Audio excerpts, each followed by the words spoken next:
بسم اللہ الرحمن الرحیم۔ ہمارا آج کا موضوع ہے محمد کے غلاموں کا صلی اللہ علیہ وسلم کے غلاموں کا کفن میلا نہیں ہوتا۔ ہم ایک آج روح پرور واقعہ پیش کر رہے ہیں جو 1932 میں عراق کے قصبے سلمان پاک میں پیش آیا۔ سب دوستوں سے التماس ہے کہ میرے چینل کو سبسکرائب فرمائیں اور بیل آئیکن دبا دیں۔ 1932 بمطابق ذوالحج 1351 ہجری میں عراق کے قصبے سلمان پاک میں ایک ایسا روح پرور واقعہ پیش آیا جو اسلام کی حقانیت اور ہمارے اسلاف کے ایمان کا منہ بولتا ثبوت ہے، اور اس بات کا بھی واضح ثبوت ہے کہ حضرت محمد صلی اللہ علیہ وسلم کے غلاموں کا کفن میلا نہیں ہوتا۔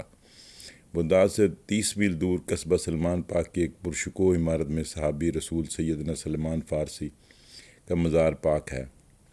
اب اسی مزار کے گنبد سے متصل حضور صلی اللہ علیہ وسلم کے دو جلیل القدر صحابہ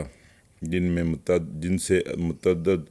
احادیث مروی ہیں، حضرت حذیفہ بن الیمان اور حضرت جابر بن عبداللہ بن عمرو بن حرام الانصاری رضوان اللہ علیہم اجمعین کی قبور پر نور بھی واقع ہیں۔ لیکن یہ قبور پہلے یہاں نہیں تھی، بلکہ حضرت سلمان پاک سے تقریباً 3 یا 4 فرلنگ کے فاصلے پر ایک غیر آباد جگہ پر موجود تھی، جس کے قریب ہی سے دریائے دجلہ بہتا تھا۔ اکثر اگر دریائے دجلہ میں سیلاب آتا تو یہ جگہ بھی پانی سے متاثر ہوتی تھی۔ حضرت حذیفہ بن الیمان نے 1932 میں 2 مرتبہ شاہ عراق فیصل اول کے خواب میں آ کر اس سے کہا کہ مجھے اور جابر کو یہاں سے کہیں اور منتقل کر دو، کیونکہ دریائے دجلہ کا پانی قبروں میں رس رہا ہے۔ شاہ عراق نے مسلسل 2 راتوں تک یہی خواب دیکھا، مگر وہ سمجھ نہیں پایا۔ تیسری رات جب حضرت حذیفہ نے مفتی اعظم عراق نوری سعید پاشا کے خواب میں آ کر یہی بات دہرائی اور مفتی صاحب نے شاہ عراق سے اس کا ذکر کیا، تو اس نے فوراً ہی ان سے عرض کی کہ آپ مزارات سے اجساد مبارکہ کے منتقل کرنے کا فتویٰ جاری فرما دیں۔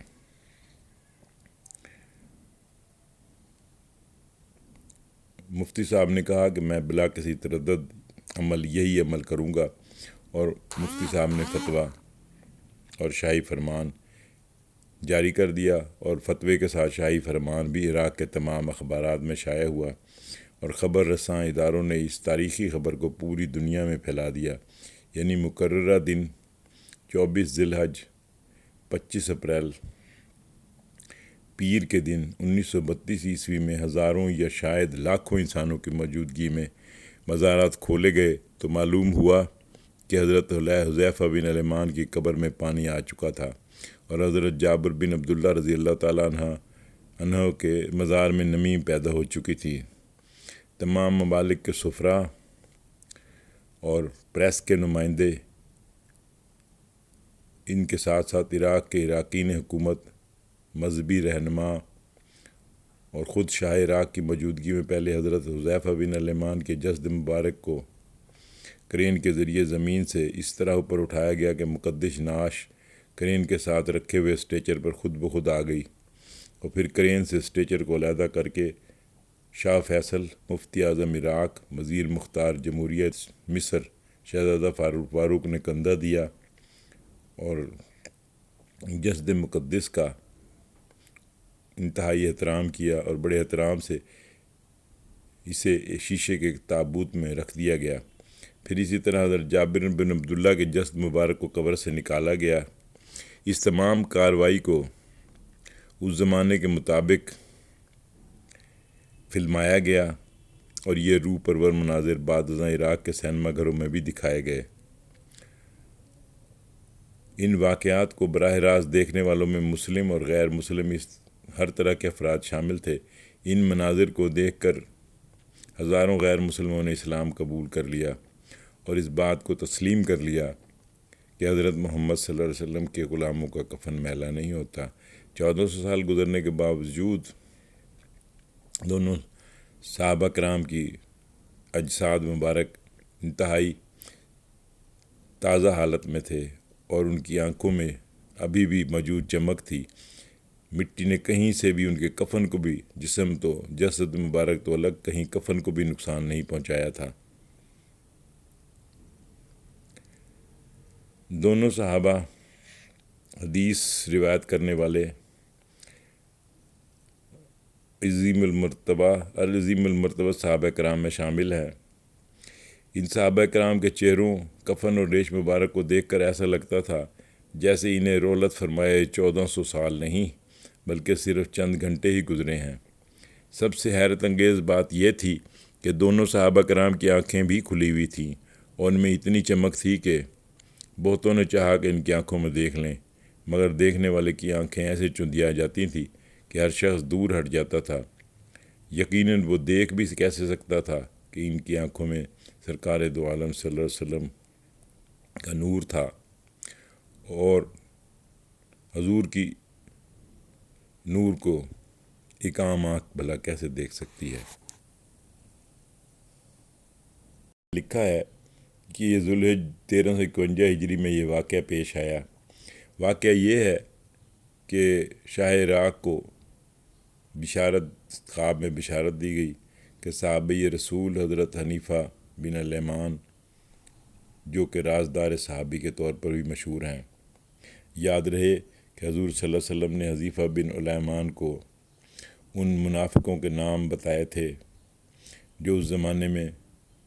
اسلام کا لبادہ اڑے ہوئے مسلمانوں میں شامل تھے، اور بعض روایت میں یہاں تک ملتا ہے کہ حضرت عمر فاروق نے ایک مرتبہ انتہائی رازداری سے حضرت حذیفہ بن الیمان سے عرض کی کہ میرا نام تو کہیں ان لوگوں میں شامل نہیں۔ حضرت حذیفہ بن الیمان نے فرمایا تھا کہ آپ کا نام شامل نہیں، لیکن آپ آخری آدمی ہیں جنہیں میں یہ نام بتا رہا ہوں، اس کے بعد میں حضور کا یہ راز کسی اور کو نہیں دوں گا، نہ بتاؤں گا۔ اب آپ ان کی شان سمجھ سکتے ہیں کہ وہ خود رازدار صحابی کے لقب سے سرفراز تھے، رازدار نبوت تھے۔ شاہ عراق سے جب انہوں نے فرمایا کہ میرے مزار میں اور حضرت جابر کے مزار میں نمی آنی شروع ہو گئی ہے، اس لیے ہم دونوں کو اصل مقام سے منتقل کر کے دریائے دجلہ سے ذرا فاصلے پر منتقل کر دیا جائے، تو شاہ عراق نے بلا تعمل آپ کے حکم کی تعمیل کی، اور یہاں تک ہے کہ جرمنی سے آنے والے بہت سارے غیر ملکی مندوبوں نے اس زمانے میں جو فلم بنائی وہ آج بھی جرمنی میں بھی محفوظ کی گئی ہے۔ شاید عراق میں نہ مل سکے، لیکن جرمنی کے خزانے میں آج بھی وہ فلم محفوظ ہے اور اسے تحقیق کے طور پر دیکھا جا سکتا ہے۔ اور یہ ایک انتہائی 20ویں صدی کا یہ انتہائی حیرت انگیز واقعہ ہے کہ صحابہ کرام کے جسد مبارک 1400 سال کے بعد بھی اسی طرح تروز و تازہ حالت میں تھے جس طرح ان کا انتقال یا شہادت کے وقت ان کا جسد مبارک تھا، اور 1400 سال گزرنے کے باوجود نہ تو زمین نے کوئی اثر کیا، نہ ہی عام انسانوں کی طرح ان کے جسد مبارک اور کفن مبارک کو مٹی نے ہی کھایا۔ وہ بالکل اسی طرح تر و تازہ اور محفوظ تھے جس طرح محمد صلی اللہ علیہ وسلم کے غلاموں کو یہ فخر حاصل ہے کہ آپ کی غلامی کے نتیجے میں نہ زمین نہ کوئی اور چیز انہیں نقصان نہیں پہنچا سکتی۔ اور یہ بات طے ہے، جیسا کہ آج کے زمانے میں یہ نعت میں کسی نے شعر پڑھا ہے کہ محمد کے غلاموں کا کفن میلا نہیں ہوتا، اور یہ بات حق ہے۔ اسی حق کو اس واقعے کی نے شہادت فراہم کر دی جو کہ 20ویں صدی کے عین پہلی دہائیوں میں پیش آیا، اور پورا یورپ اور پورا عالم اس بات پر حیران رہ گیا کہ 1400 سال گزرنے کے باوجود بھی صحابہ کرام کے اجساد مبارک صحیح سالم حالت میں ملے۔ جرمنی کے کیمرہ مین نے یہ جسارت بھی کی تھی کہ ان صحابہ کرام کی آنکھوں میں جھانک کر دیکھتا، لیکن جیسا کہ پہلے ذکر آیا، بھلا یہ کیسے ممکن تھا کہ نور محمدی کی چمک کا کوئی سامنا کر سکے، لہٰذا وہ ایسا نہ کر سکا، بلکہ اسی وقت ایمان لے آیا کہ اسلام حق ہے اور اسلام کی ہر بات حق ہے۔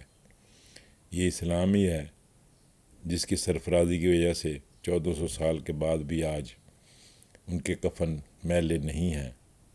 نہ ہی اجساد مبارک کو مٹی کوئی نقصان پہنچا چکی ہے۔ سب مسلمانوں کے لیے ایک سبق ہے کہ حضور کی غلامی ہی سب سے